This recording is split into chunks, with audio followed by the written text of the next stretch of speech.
16 जुलाई सुबह के 5:30 बजे अमेरिका में एक न्यूक्लियर बॉम्ब की टेस्टिंग होती है, जिसका रिजल्ट देखकर इस बॉम्ब के क्रिएटर ओपनहाइमर के मुंह से एक बात निकलती है।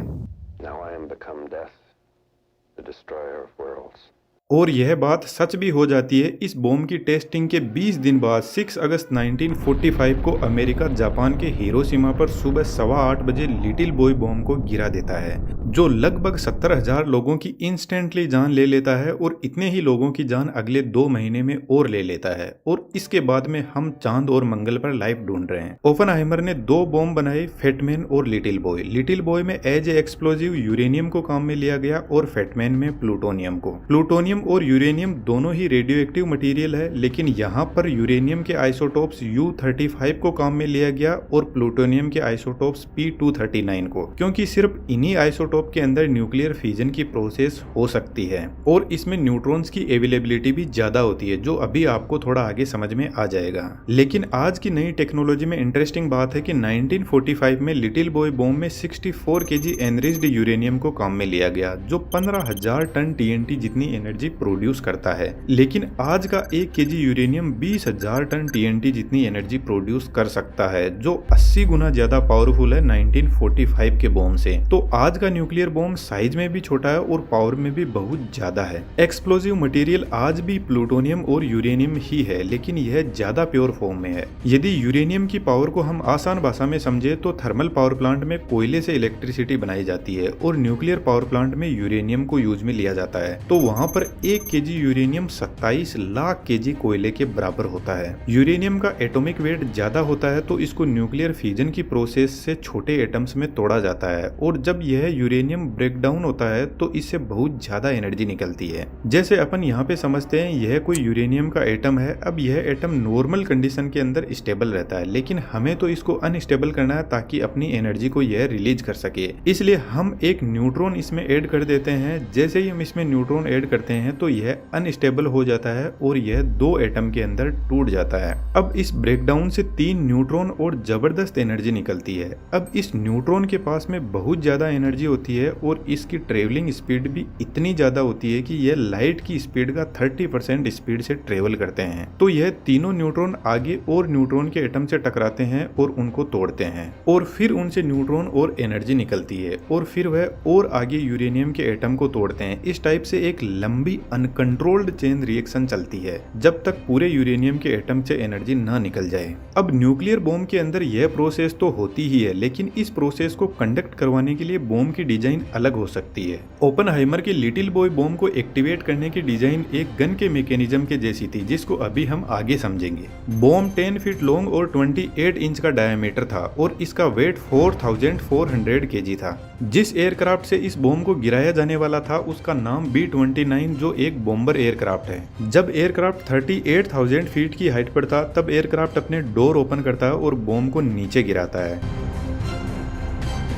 यहाँ से बॉम्ब का काम शुरू होता है। इसके पीछे की तरफ फिन्स लगे हैं जो अब इसको हवा में बैलेंस करने के काम आएंगे। बॉम्ब गिरते ही इसमें 24 वोल्ट की बैटरी होती है जो टाइमर और बॉम्ब में लगे सेंसर को एक्टिवेट कर देता है। बैरोमीटर सेंसर कंटिन्यूअसली ग्राउंड से हाइट को चेक करता रहता है और साथ में बॉम्ब की बॉडी पर लगे रडार सेंसर भी एक्टिवेट हो जाते हैं। जब बॉम्ब हिरोशिमा के ग्राउंड से 1900 फीट के ऊपर था तब फायरिंग स्विच को एक्टिवेट किया गया। यह स्विच इग्नाइटर को ऑन करता है जो स्पार्क जनरेट करता है और इस स्पार्क के सामने कोरोडाइट पाउडर से भरे हुए सिल्क के सिलेंड्रिकल बैग होते हैं। कोरोडाइट एक स्मोकलेस प्रोपेलेंट होता है जिसमें स्पार्क से एक एक्सप्लोजन होता है। इस एक्सप्लोजन के आगे टंगस्टन कार्बाइड डिस्क लगी रहती है जिस पर इस एक्सप्लोजन का जबरदस्त फोर्स आता है और इस डिस्क के आगे एनरिच्ड यूरेनियम 235 की सब क्रिटिकल मास वैल्यू रखी जाती है, जो बीच में से खाली रिंग जैसी होती है जिसका वजन 38.4 kg है। अब एक्सप्लोजन से टंगस्टन कार्बाइड डिस्क 300 मीटर पर सेकेंड की स्पीड में यूरेनियम को लेकर आगे बढ़ती है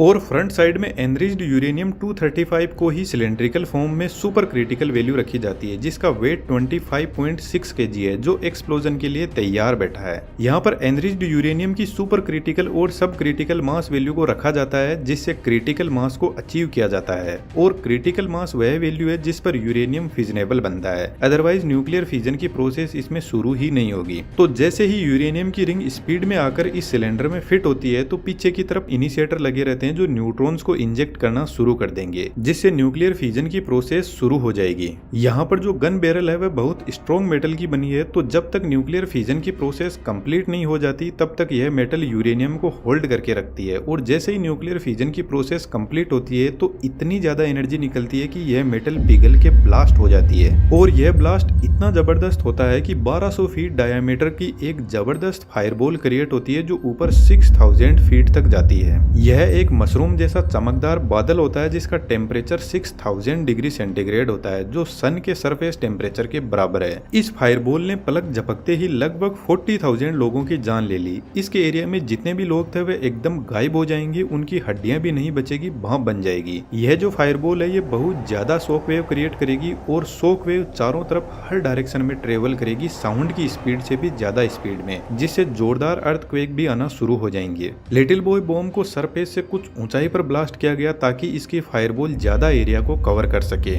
ब्लास्ट होते ही टेम्परेचर इतना ज्यादा हो जाता है कि यहाँ पर जो हवा थी वह गर्म होकर उड़ जाती है, जिससे यहाँ पर वैक्यूम क्रिएट हो जाता है। बॉम्ब के सेंटर को बैलेंस करने के लिए साइड की हवाएं बॉम्ब के सेंटर की तरफ बढ़ेगी, जिससे यह फायरबॉल फायर स्ट्रॉम में बदल जाती है, जिसका डायमीटर 3.2 किलोमीटर का है। और इस फायरबॉल से इतना प्रेशर और टेम्परेचर इंक्रीज हो जाएगा कि इसके डायमीटर में जितने भी लोग हैं वे तुरंत खत्म हो जाएंगे और बिल्डिंग्स राख हो जाएगी। इसके बाद लगभग 11 किलोमीटर तक बॉम्ब के सेंटर से जो लोग हैं उन पर अच्छी खासी रेडिएशन का असर देखा जाएगा, जिनसे लोगों की स्किन जलने लग जाएगी। इस बॉम्ब में मेनली 3 वजह से लोग मरते हैं: ब्लास्ट, फायर और रेडिएशन। ब्लास्ट और फायर से तो लोग उसी टाइम खत्म हो जाएंगे, लेकिन यह जो रेडिएशन है यह कई हजार सालों तक लोगों को मारती रहेगी और लोगों पर इसके साइड इफेक्ट होते रहेंगे और कैंसर का खतरा तो हमेशा बना ही रहेगा। अमेरिका के हिरोशिमा और नागासाकी पर इस बॉम्ब की वजह से लगभग 2 लाख लोग मारे गए और उस एरिया में आज भी उस न्यूक्लियर बॉम्ब का इफेक्ट देखा जा सकता है, जिसकी फोटोज आप यहाँ पर देख सकते हो। ओपनहाइमर को अपने इस आविष्कार को लेकर बहुत रिग्रेट था और उन्होंने इस न्यूक्लियर बॉम्ब पर बैन लगाने के लिए बहुत कोशिश की, लेकिन वह कर नहीं पाए। अब आप ही बताओ, ओपनहाइमर हीरो है या villain? 1 kilo uranium price $7 million का है, फिर भी हमारी अर्थ पर 12,500 न्यूक्लियर बॉम्ब अवेलेबल है। आज 10 से भी ज्यादा कंट्री के पास में न्यूक्लियर बॉम्ब है। पिछले 80 सालों में से किसी भी न्यूक्लियर बॉम्ब का यूज नहीं हुआ, लेकिन फिर भी हम इंसान एक हाथ में पेट्रोल और एक हाथ में जलती हुई माचिस लेकर घूम रहे हैं। ऐसा बेहतरीन 3D एनिमेशन आपको भी सीखना है तो डिस्क्रिप्शन में कोर्स का लिंक दिया हुआ है। हमारी 3D कम्युनिटी में आपका स्वागत है। आप चैनल पर विजिट करके और भी ढेर सारे ऐसे वीडियोस को एंजॉय कर सकते हो। Thank you.